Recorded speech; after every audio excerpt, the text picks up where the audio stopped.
Usmonli sultonlaridan bo'lgan Abdulhamidxon o'sha davrning eng yetuk olimi va o'zining ustozi bo'lgan bir shaxsga xat yo'llabdi.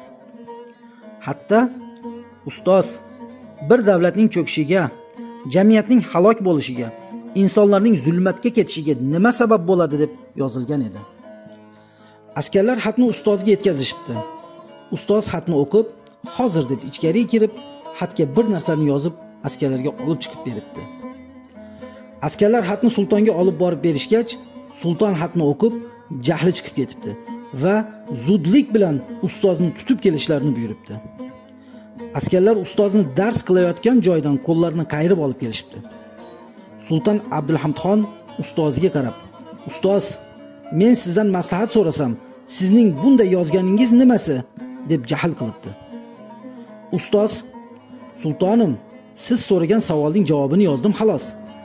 Bir davlatning cho'kishiga, jamiyatning halok bo'lishiga, insonlarning zulmatga ketishiga nima sabab bo'ladi deb so'ragan edingiz. Buning javobi hatto yozganimdek" debdi. Ya'ni hatto menga nima deb yozilgan edi.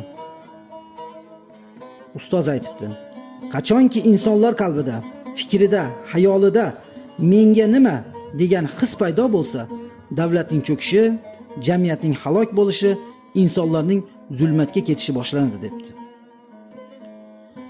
Hozirgi paytda bizda shu fikr, shu xayol, shu his paydo bo'lgandek.